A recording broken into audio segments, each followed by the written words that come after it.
সব ভয় বাধা বিঘ্ন উপেক্ষা করে শবে কদরের আল আকসা মসজিদে নামাজ পড়লেন 2 লাখ ফিলিস্তিনি। ইসরায়েলের নজিরবিহীন আগ্রাসনও তাদের ঠেকিয়ে রাখতে পারেনি। সকাল থেকেই ফিলিস্তিনের সব প্রান্ত থেকে আল আকসার পথে রওনা দেন লাখ লাখ মানুষ। ফিলিস্তিনিদের এই জনসমুদ্রে হারিয়ে যায় নেতানিয়াহুর নিয়োগ করা বাহিনী।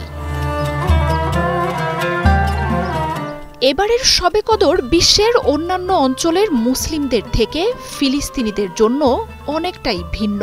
প্রায় 2 বছরের এক যুদ্ধে ফিলিস্তিন এখন ছিন্ন বিচ্ছিন্ন।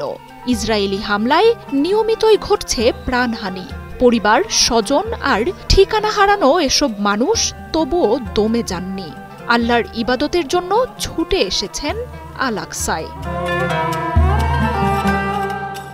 ওয়ালটন আবারও মিলিয়নিয়ার অফারে ওয়ালটন ফ্রিজ কিনে আপনিও হয়ে যেতে পারেন মিলিয়নিয়ার। শবে কদরকে সামনে রেখে মসজিদটিতে জড়ো হওয়ার উপর কঠোর বিধিনিষেধ জারি করে নেতানিয়াহুর সরকার। চেকপয়েন্টগুলোতে শত শত ইসরায়েলি সেনা অবস্থান নেন।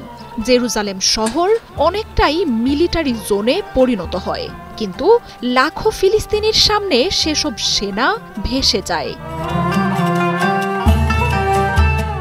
বুধবার আল আকসায় জড়ো হন 2 লাখ মানুষ।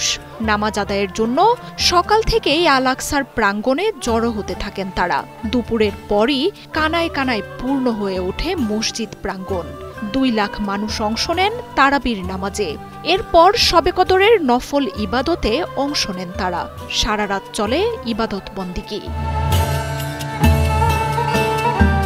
আল আকসার ব্যবস্থাপনার দায়িত্বে থাকা কর্তৃপক্ষ বলছে, রমজান মাসে মসজিদটিতে জমায়েতের অন্যতম রেকর্ড এটি।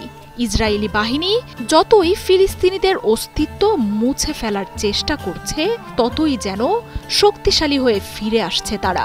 নিজেদের ভূমি থেকে যে সর্বশক্তি প্রয়োগ করেও ফিলিস্তিনিদের উপড়ে ফেলা যাবে না ইসরায়েলকে, সেই বার্তাই দেন তারা। আল আকসা যে তাদের অস্তিত্বেরই অংশ, আর সেই পরিচয় কোনোভাবেই মুছে ফেলা সম্ভব না। ইসরায়েলের সহিংসতার জবাব ফিলিস্তিনিরা দিচ্ছেন আল্লাহর কাছে প্রার্থনার মাধ্যমে। শবে কদর মুসলিমদের জন্য অত্যন্ত মহিমান্বিত রাত। 20 রমজানের পর যে কোনো বিজোড় রাতেই শবে কদর হতে পারে, তবে অনেকের ধারণা 26 রমজানের দিবাগত রাতেই শবে কদরের সম্ভাবনা বেশি। অন্য সময়ে 1000 মাস ইবাদতের চেয়েও এই রাতে ইবাদতে বেশি সওয়াব পাওয়া যায়।